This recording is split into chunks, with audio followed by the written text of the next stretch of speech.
Hello friends, welcome to Rama's Arusuvai kitchen. நாம் இன்றைக்கி இந்த வீடியோவில் சூப்பரான ஒரு கேக் ரெசிபி தான் பார்க்க போகிறோம்.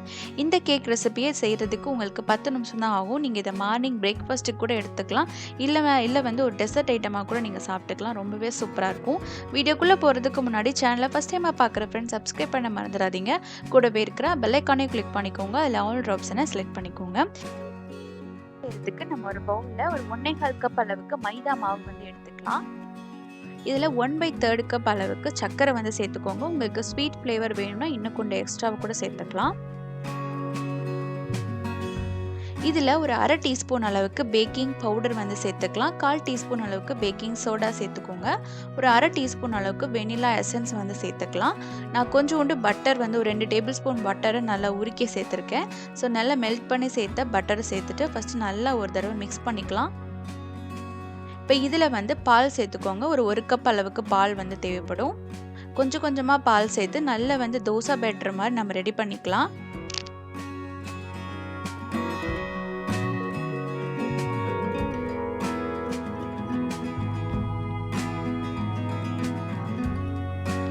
ஸோ நல்லா நம்ம மிக்ஸ் பண்ணும்போது உங்களுக்கு இந்த மாதிரி நல்ல ஒரு ஸ்மூத்தான ஒரு பேட்டர் கிடைக்கும். இந்த அளவுக்கு நம்ம ரெடி பண்ணி வச்சுப்போம். இப்போ ஒரு தவாவை நம்ம ஹீட் பண்ணிக்கலாம். தவா நல்லா ஹீட் ஆன அப்புறம் சின்ன சின்ன பேன் கேக் மாதிரி ஊற்றிக்கோங்க. ரொம்பவே சின்னதாக இருக்கிற ஒரு மீடியம் சைஸில் இருக்கிற கேக் மாதிரி நம்ம ஊற்றிக்கலாம்.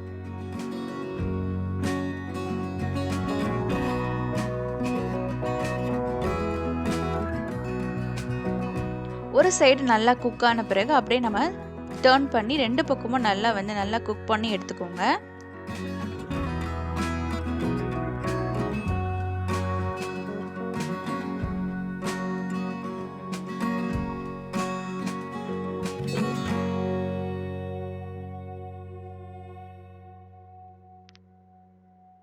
ஸோ 2 பக்கம் நல்லா குக் ஆன பிறகு நம்ம ஒரு பிளேட்டில் நம்ம தனியாக எடுத்து வச்சுக்கலாம். இதே போல் மீதம் இருக்கிற மாவுலையும் நல்லா சின்ன சின்னதாக பேன் கேக் ஆட்டம் ஊற்றி எடுத்துக்கலாம்.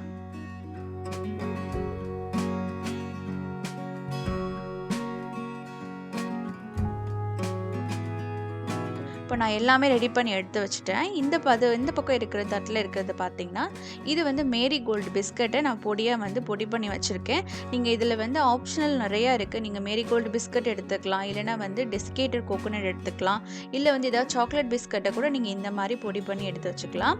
நான் வந்து சாக்லேட்டுக்காக நியூட்டலா வந்து எடுத்திருக்கேன். இதில் ஃபஸ்ட்டு ஒரு பேன் கேக்கில் நல்லா வந்து ஸ்ப்ரெட் பண்ணிவிட்டு இன்னொரு பேன் கேக் வச்சு நல்லா வந்து க்ளோஸ் பண்ணிக்கோங்க. இந்த மாதிரி நல்லா க்ளோஸ் பண்ணிவிட்டு சைடில் மறுபடியும் கொஞ்சோண்டு சாக்லேட் வச்சுக்கோங்க. இது போல் சைடில் வந்து சாக்லேட் வச்சுட்டு அந்த மேரிகோல்டு பிஸ்கட் அந்த பொடி பண்ணி வச்சுருக்கிற அந்த தூளில் நல்லா வந்து ரொட்டேட் பண்ணிங்கன்னா உங்களுக்கு சைடில் வந்து நல்லா வந்து ஒட்டிக்கும். ஸோ இந்த மாதிரி ஒட்டிக்கும். இதற்கு வந்து நீங்கள் வந்து மேரிகோல்டு பிஸ்கட் எடுத்துக்கலாம், இல்லை ஏதாவது நட்ஸை கூட நீங்கள் மிக்ஸ்டு நட்ஸை கூட இந்த மாதிரி செஞ்சுக்கலாம். சூப்பராக இருக்கும் மிக்ஸ்டு நட்ஸ் எல்லாம் வைக்கும்போது.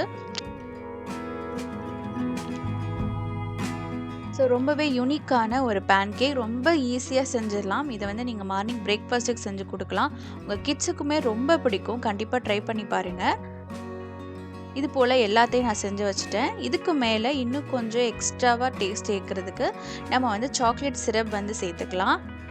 உங்கள்கிட்ட சாக்லேட் சிரப் இல்லாட்டி நீங்கள் வந்து நார்மல் டெய்ரி மில்க் சாக்லேட்டை நல்லா மெல்ட் பண்ணிவிட்டு மேலே இந்த மாதிரி டிசைன் போட்டுக்கோங்க. ரொம்பவே சூப்பராக இருக்கும், பார்க்குறதுக்கும் ரொம்ப நல்லாயிருக்கும். ஸோ ரொம்பவே குவிக்கான ஒரு கேக் ரெசிபி, கண்டிப்பாக ட்ரை பண்ணி பாருங்கள். இந்த வீடியோ உங்களுக்கு பிடிச்சிருந்தா சேனலை மறக்காம சப்ஸ்கிரைப் பண்ணிக்கோங்க, லைக் பண்ணுங்கள், கமெண்ட் பண்ணுங்கள், ஷேர் பண்ணுங்கள். உங்கள் ஃப்ரெண்ட்ஸ் அண்ட் ஃபேமிலிக்கு கண்டிப்பாக ஷேர் பண்ணுங்கள். இந்த வீடியோக்கு ஒரு லைக் கொடுத்துருங்க. தேங்க்யூ ஃபார் வாட்சிங். நெக்ஸ்ட் சூப்பரான வீடியோவில் சந்திக்கலாம்.